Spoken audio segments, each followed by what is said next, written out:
Hi friends. So ఎలా ఉన్నారు? Dinner అయిపోయిందా? చూడండి ఫ్రెండ్స్, ఈ వీడియోలో స్టాక్ మార్కెట్లో ఏం జరుగుతుందో చూద్దాం. రేపు ఇప్పటిదాకా కంటిన్యూస్ ర్యాలీస్ వచ్చాయి కదా, మరి బ్రేక్ పడే అవకాశాలు ఏదైనా ఉన్నాయా? కారణాలు ఏంటి? పడుతుందా లేదా? ఆ విషయాలు చూద్దాం. ఓలా ఎలక్ట్రిక్కి సంబంధించిన న్యూస్ అప్డేట్ ఉంది, ఇన్ఫోసిస్కి సంబంధించిన టార్గెట్ అప్డేటు, అలాగే జెప్టో ఐపీఓ దానికి సంబంధించిన న్యూస్ అప్డేట్ తెలుసుకుందాం. M&Mకి సంబంధించిన టార్గెట్ అప్డేటు, అలాగే బంధన్ బ్యాంక్ సంబంధించిన న్యూస్ ఇన్ఫర్మేషన్ ఇత్యాది విషయాలు చూస్తూ నిఫ్టీ బ్యాంక్ నిఫ్టీ యొక్క కథాగమనంతో వీడియోని సింపుల్గా ఎండ్ చేద్దాం. చూడండి ఫ్రెండ్స్, వీడియోలోకి వెళ్ళే ముందు వీడియోకి ఒక లైక్ వేద్దాం. అలాగే ప్రతి ఒక్కళ్ళు ఏంటంటే విధిగా వీడియోని షేర్ చేయడం మర్చిపోవద్దు అనమాట. కొత్త వాళ్ళని నేను సబ్స్క్రైబ్ చేయమని నేను చెప్పను, ఎందుకంటే ఒక 2-3 వీడియోస్ మన ఛానల్లో చూస్తే కనుక నచ్చి మీ అంతా మీరే ఏంటంటే సబ్స్క్రైబ్ చేస్తారు. చూడండి ఫ్రెండ్స్, స్క్రీన్ మీద ఏంటంటే నిఫ్టీ యొక్క డే చార్ట్ చూస్తున్నాము. డే చార్ట్ అంటే ఏంటి? 1 క్యాండిల్ అంటే ఈచ్ క్యాండిల్ రిప్రజెంట్స్ 1 డే కదా. అయితే మనం ఈ ర్యాలీ ఎక్కడ స్టార్ట్ అయింది అని అనుకున్నాము అని అంటే ఈ గ్రీన్ క్యాండిల్ దగ్గర. ఈ రెడ్ క్యాండిల్ కనిపిస్తుందా? అలాగే ఈ ఫుల్ గ్రీన్ క్యాండిల్ కనిపిస్తుంది కదా అక్కడ. ఎందుకని ఇక్కడ నుంచి అనుకున్నాము అని అంటే క్యాండిల్లో ఉన్న బలం, అలాగే ఏంటంటే అలాగే మనకి ఇన్ఫ్లేషన్ రేట్ అనేది 10 months లో పడటం అనేది ఖచ్చితంగా ఏంటంటే డిఐస్ అగ్రెసివ్గా బై చేస్తారు, లేదా ఎఫ్ఐఎస్ అన్నా వస్తారు. ఇన్ఫ్యాక్ట్ ఎఫ్ఐఎస్ సెల్ మోడ్లో ఉన్న అగ్రెసివ్గా సెల్ చేస్తే సెబీ ఊరుకోదు. ఆ విషయం మనం డిస్కస్ చేసాం. ఎందుకంటే మ్యాక్రో ఎకానమిక్ డేటా అనేది చాలా ఫేవర్గా ఉన్నప్పుడు శృతి మించి సెల్ ఆఫ్ చేస్తే సెబీ ఊరుకోదు, మెడకబెట్టి కొడుతుంది అని చెప్పాను ఎఫ్ఐఎస్ని. సచ్చినట్టు ఎఫ్ఐఎస్ బై చేయక తప్పదు. వాళ్ళకన్నా ముందు మనం స్టాక్స్ని స్టడీ చేసుకుంటే ఉపయోగపడుతుంది అని చెప్పాను. స్టడీ చేసుకున్న వాళ్ళకి అంటే ఈ రీసెంట్ కరెక్షన్స్లో స్టడీ చేసుకున్న వాళ్ళకి మంచి భవిష్యత్తు అనేది ఉండే అవకాశాలు పుష్కలంగా ఉన్నాయి. కానీ ఇన్వెస్ట్మెంట్ అంటే ఎప్పుడూ కూడా మినిమం 6 to 10 years అలా అనుకోనే వెళ్ళాలి. ఎందుకంటే every quarter performance, every year performance మనం ముందుగానే ఊహించలేము కదా. కాబట్టి ఎవ్రీ క్వార్టర్ని బేస్ చేసుకొని, ఎవ్రీ ఇయర్ పర్ఫార్మెన్స్ని బేస్ చేసుకొని తీస్తా మళ్ళీ విత్డ్రా చేస్తా పెడతా ఉందాము అనుకునే వాళ్ళు స్టాక్ మార్కెట్లో ఏదో తీద్దాం అనుకుంటారు, కానీ రివర్స్లో నెగిటివ్గా నష్టపోతారనమాట. కాబట్టి ఎవ్రీ ఇయర్ రిటర్న్స్ కావాలంటే ఎఫ్డీకి ఆర్డీకి అట్లా వెళ్ళాలి. మ్యూచువల్ ఫండ్స్ అన్నా ఈక్విటీ ఇన్వెస్ట్మెంట్ అన్నా మినిమం 6 years నా పాయింట్ ఆఫ్ వ్యూలో 6 to 10 years ఉంటేనే వాటి యొక్క ఫ్రూట్స్ అని చెప్తాను. ఇంతకీ మరి ఇంతలా భారీ ర్యాలీ అవుతుంది. టెంపరీగా ఇవాళ ఏంటంటే ప్రాఫిట్ బుకింగ్ అనేది వచ్చింది. మరి దీనికి కారణాలు ఏంటి? ఫర్దర్గా రేపు సెల్ ఆఫ్ వస్తుందా, ప్రాఫిట్ బుకింగ్ వస్తుందా, లేదా ర్యాలీ కొనసాగుతుందా అనేది వీడియో మధ్యలో నేను మరలా నిఫ్టీ బ్యాంక్ నిఫ్టీ చార్ట్స్ ద్వారా ఎక్స్ప్లెయిన్ చేస్తాను. అదనమాట కదా. మీలో చాలామంది రీసెంట్ కరెక్షన్స్లో స్టడీ చేసుకున్న వాళ్ళు ఆనందంగానే ఉండి ఉంటారనమాట. స్టిల్ ఏంటంటే మార్కెట్లో ఇండెక్స్ పెరుగుతూ ఉంది, కానీ పోర్ట్ఫోలియోస్ మీరు చూస్తే ఆశించిన స్థాయిలో పెరగట్లేదు. దానికి కారణం ఏంటంటే mid and small caps still ఏంటంటే చాలా స్టాక్స్ ఓవర్ వాల్యూలో ఉన్నాయి.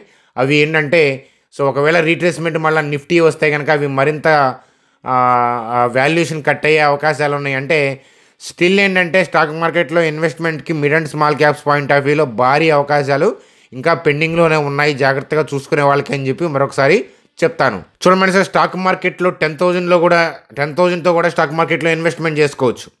లక్షల కోట్లు ఉండాల్సిన అవసరం ఏం లేదు. మీకు కనుక ట్రేడింగ్ అకౌంట్, డిమాట్ అకౌంట్ లేకపోతే 2 కలిపి ఉంటుంది ఇక్కడ.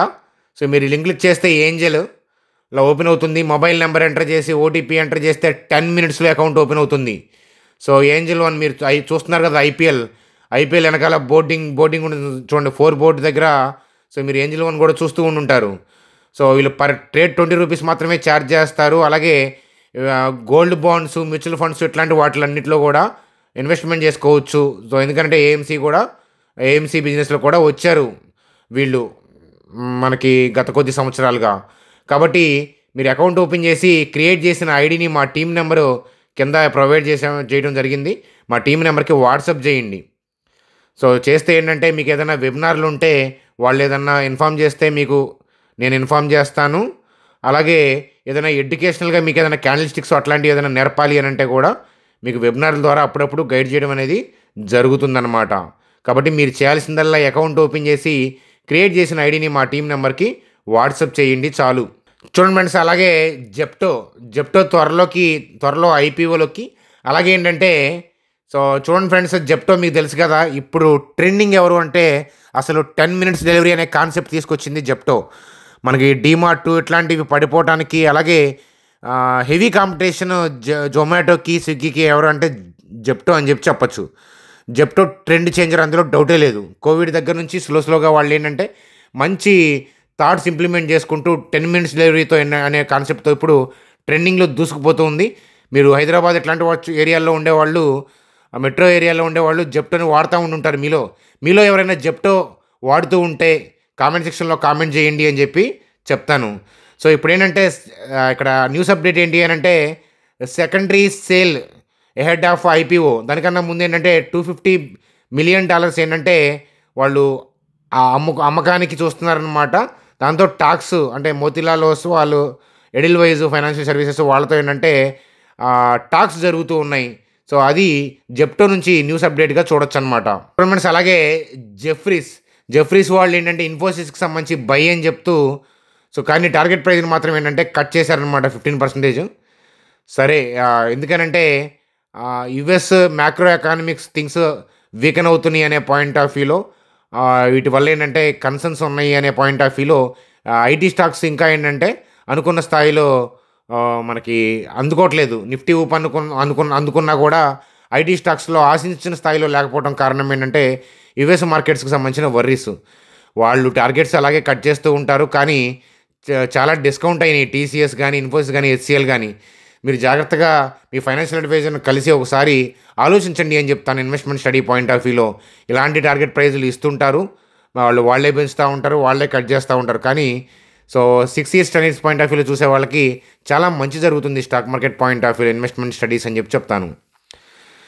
చూడండి, అలాగే సిఎల్ఎస్ఏ వాళ్ళు బంధన్ బ్యాంక్ గురించి ఏం చెప్తున్నారంటే సో మెయింటైన్ హై కన్విక్షన్ అని చెప్తా.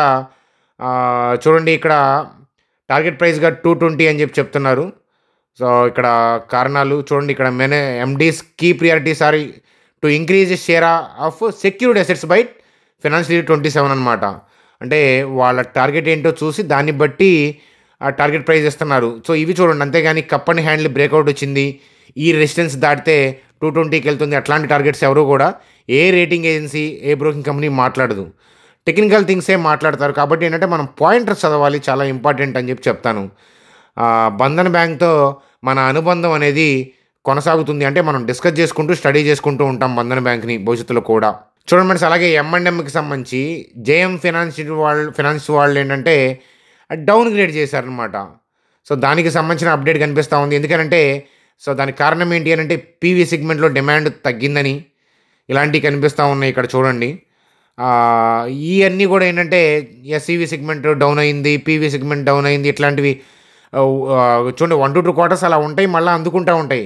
ఎవరు కూడా ఊహించలేరు. కానీ 10 years పాయింట్ ఆఫ్ వ్యూలో ఇండియన్ స్టాక్ మార్కెట్ యొక్క పరిస్థితి ఏంటి, ఆటో సెక్టర్ పరిస్థితి ఏంటి అని ఆలోచించుకుంటే మనం ఏదైనా స్టాక్స్ ఏదైనా అండర్ వాల్యుయేషన్స్లో, రీజనబుల్ వాల్యుయేషన్స్లో ఉన్నప్పుడు స్టడీ పాయింట్ ఆఫ్ వ్యూలో థింక్ చేసుకోవచ్చు అనమాట. అది కదా. చూడండి ఫ్రెండ్స్, అలాగే ఓలా ఎలక్ట్రిక్ సంబంధించి ఇష్యూస్ ఉన్నాయి వీళ్ళకి. రోజుమట్టా గ్రూప్తో వాళ్ళు ఏంటంటే ఎన్సీఎల్టీకి పిటిషన్ వేశారు. దాన్ని ఏంటంటే ఇప్పుడు విత్డ్రా చేసుకుంటున్నారు, అంటే డ్యూస్ని సెటిల్ చేసుకున్నారు. ఓలా ఎలక్ట్రిక్కి ఇది పాజిటివ్ న్యూస్ అని చెప్పొచ్చు అనమాట. కాబట్టి ఫర్దర్ క్లెయిమ్స్, డిస్ప్యూట్స్ అనేవి లేవు ఇక రోజుమట్టాతో. సో కాబట్టి అది ఒక పాజిటివ్ న్యూస్ అప్డేట్ అని చెప్పొచ్చు. ఓలా ఎలక్ట్రిక్ యొక్క టెక్నికల్ చార్ట్స్ చూద్దాం పదండి. చూడండి, ఇప్పటిదాకా మీరు చూసిన వీడియో నచ్చితే కనుక లైక్ చేయడం మర్చిపోవద్దు. కొత్త వాళ్ళైతే ఈ పాటిగా సబ్స్క్రైబ్ చేసి ఉంటారు. సో ఓలా ఎలక్ట్రిక్ చాలా ఇష్యూస్ ఉన్నాయి, కానీ స్లోగా ఇష్యూస్ సాల్వ్ చేసుకుంటారని ఆశిద్దాం. అలాగే లెవెల్ టెక్నికల్గా ఏంటంటే స్టడీ పాయింట్ ఆఫ్ వ్యూలో 50-46 దగ్గర అబ్జర్వ్ చేయాలని చెప్పాను. కానీ ఏదైనా ఇష్యూస్ వల్ల లేదా నిఫ్టీ పట్టడం వల్ల ఈ లెవెల్లోకి వస్తే వ్యాలిడేషన్ చూడాలి.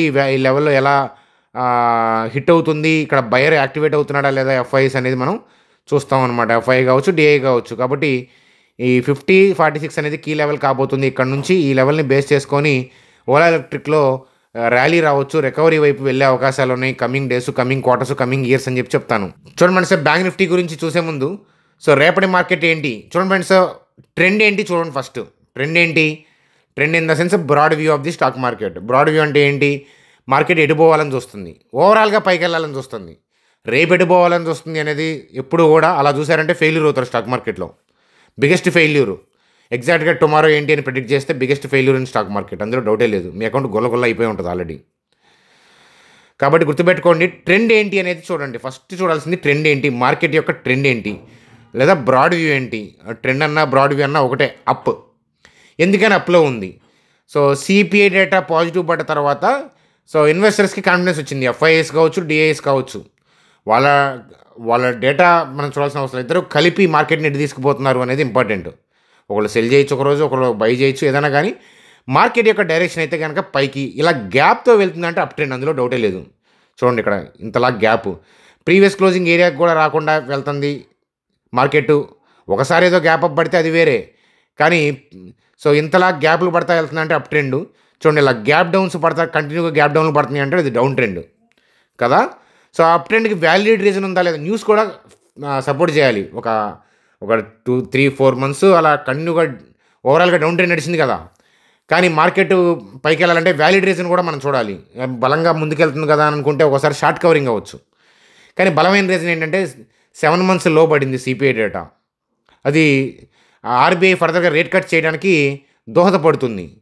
అలాగే గవర్నమెంట్ తీసుకున్న డెసిషన్స్ కూడా కన్జంప్షన్ పెంచడానికి చూస్తున్నారు. ఇవన్నీ ఫేవరబులే కదా. కాబట్టి అందుకని మార్కెట్ పాజిటివ్గా ఇక్కడ నుంచి టర్న్ అయింది. బ్రాడ్ వ్యూ ఏంటది అప్. సో అయితే మరి రేపు ఏంటి అని అంటే it can be up and down. So అంతే కదా. మనకి చూడండి గ్లోబల్ క్యూస్ వల్ల డిప్ అవ్వచ్చు, లేదా ఇప్పుడు ఆర్డర్లు దొరకట్లేదు. చూడండి వాళ్ళ రెడ్ క్యాండిల్ పడడానికి కారణం ఏంటంటే కంటిన్యూగా బై చేయడం వల్ల రీటైల్ పీపుల్ కూడా స్లోగా ఏంటంటే వాళ్ళు బై మోడ్లోకి వచ్చేస్తారు. వాళ్ళు ఏంటంటే నిఫ్టీని బై చేయడం, స్టాక్స్ని బై చేయడం అంటే అగ్రెసివ్గా ఉంటారు. ఇలాంటప్పుడు మరి సెల్లర్ దొరకాలి కదా.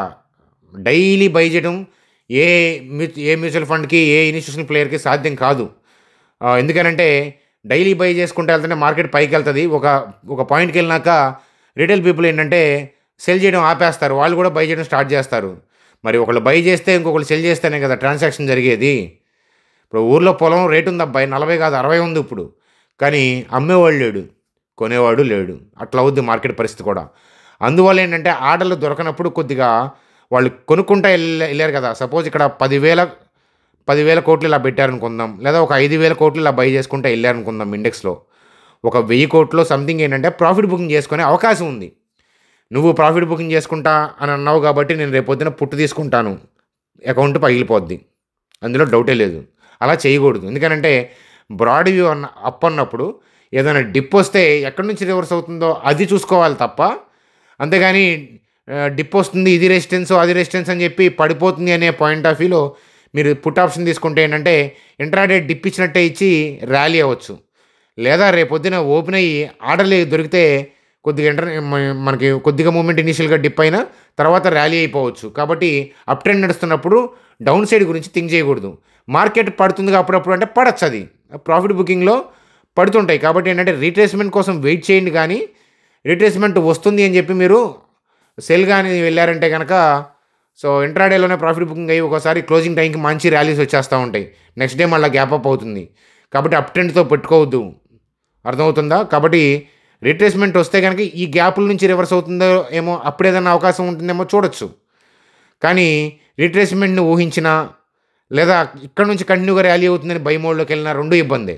ఎందుకని ఆర్డర్లు ఇవాళ పడిన క్యాండిల్ అనేది ప్రాఫిట్ బుకింగ్ క్యాండిల్, ఆర్డర్లు ఎగ్జిక్యూట్ అవ్వట్లేదు. అంటే వీళ్ళు బై చేయడానికి ట్రై చేస్తుంటే ఇన్స్టిట్యూషన్స్ సెల్లర్ దొరకట్లేదు. కాబట్టి 2 రోజులు మళ్ళీ ఆయన భయపెట్టే అవకాశం ఉంది. భయపెడతారు అని చెప్పి నేను అంటలా, మళ్ళీ పుట్టుకు రెడీగా ఉంటారు, అవకాశం ఉంది. మీరేం చేయాలి, ఆ 2 రోజులు కానీ అట్లాంటివి ఏదైనా పడితే ఓవరాల్గా అప్ ట్రెండ్ కాబట్టి పడ్డా మళ్ళీ శరవేగంగా అందుకుంటుంది.